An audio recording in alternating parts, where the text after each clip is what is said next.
Karena pengaruh dari semua sisi tadi yang saya sebutkan itu membuat anak kita saat ini dia nggak pada posisi yang aman.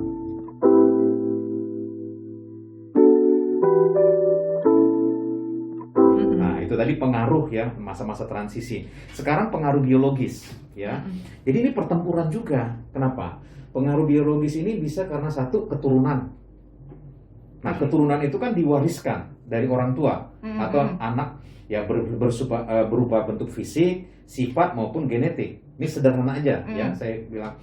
Tiba-tiba orang tuanya itu, maaf ya, dia punya sakit turunan dan diturunkan kepada anak tersebut. Ini pertempuran loh Mbak ini. Ini dikucilkan loh sama teman-temannya. Ini di benar-benar dikualifikasi loh dalam olahraga. Itu biologisnya model seperti itu ya? Keturunan itu yang bentuknya namanya kesehatan. Nah, fisik yang lain apa? Misalnya tinggi badan loh. Anak saya, karena kami juga tinggi badannya ya setengah-setengah gitu kan, dia bilang, kok lama kali ya naiknya 5 cm. Nah, karena memang papa mamanya juga memang nggak sampai 2 meter, 170 aja nggak nyampe. Nah, ini pertempuran loh bagi dia, dibandingkannya dirinya dengan temannya yang lebih tinggi dari dia. Itu keturunan, ya. Jenis kelamin, betul nggak Pak ini? Faktor. Sampai dia bilang gini, kok nggak jadi laki-laki aku ya?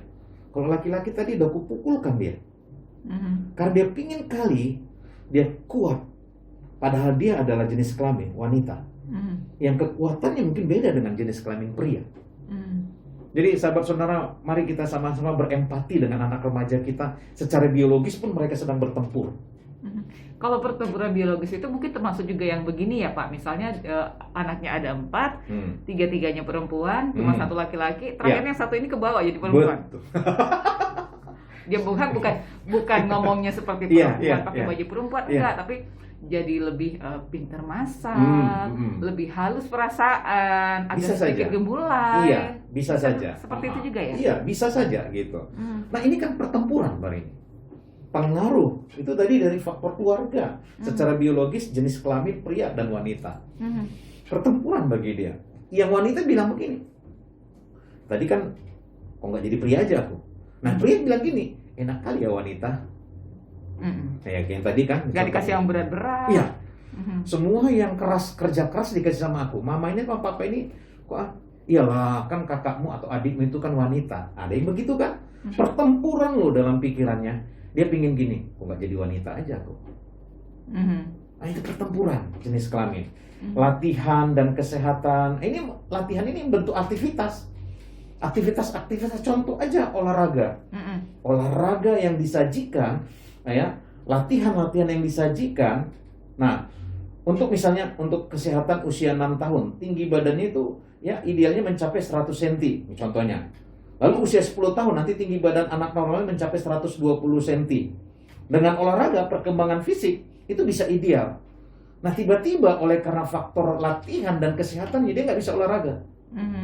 Jadi tinggi badannya kelihatan berbeda dengan temennya. Berperang loh anak-anak kita itu. Sisi biologis lagi, yang keempat, hormon. Ini hormon dari sistem endokrin untuk mempengaruhi, mengatur berbagai fungsi tubuh. Hormon.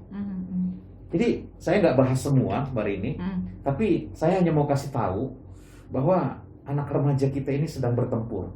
Baru sisi yang lain lagi, yang kelima, nutrisi. Anak nomor 1 senang makan misalnya kacang hijau. Anak nomor 2 nggak mau makan sayur-sayuran. Bukan hanya papa mama loh yang bertempur. Anak itu juga bertempur gitu.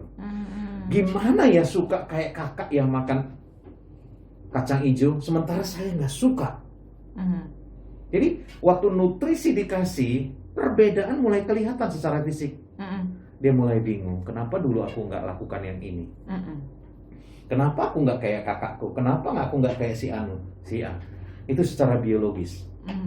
Jadi ada beberapa faktor yang mempengaruhi anak kita dalam masa tumbuh kembangnya. Nah, sesi ini saya kepingin supaya kita mulai mengerti dari sisi anak remaja tersebut. Karena pengaruh dari semua sisi tadi yang saya sebutkan itu membuat anak kita saat ini dia nggak pada posisi yang aman.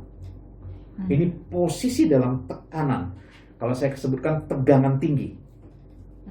Jadi bersyukur waktu anak kita remaja, tapi sisi yang lain kita perlu sediakan waktu orang tua untuk melihat ketegangan dan tekanan-tekanan akibat pengaruh bagi anak remaja kita. Ini tujuannya sebenarnya sesi ini. Jadi berbagai sisi yang dihadapinya mulai bangun tidur sampai dia tidur kembali penuh dengan pertempuran. Saya lihat ya anak saya yang nomor 2 itu tentang tinggi badan aja.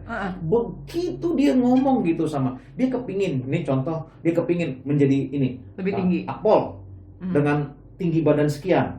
Sementara temennya itu udah sampai segitu, usia sama. Untuk cari yang 5 cm aja ini, dia cerita kekhawatiran dan ketakutannya. Bayangin itu anak remaja sekarang. Bodinya sangat-sangat dijaganya. Sekarang anak-anak begitu. Sampai ada satu anak keluarga kami itu sampai nge-gym dari badan yang mulai, kalau anak remaja kan begitu kalau makan kan, sampai dia harus nurunkan berat badan sampai sekian, harus nge-gym tiap hari. Dia gini, stres banget karena dibandingkan dirinya dengan temannya yang ideal.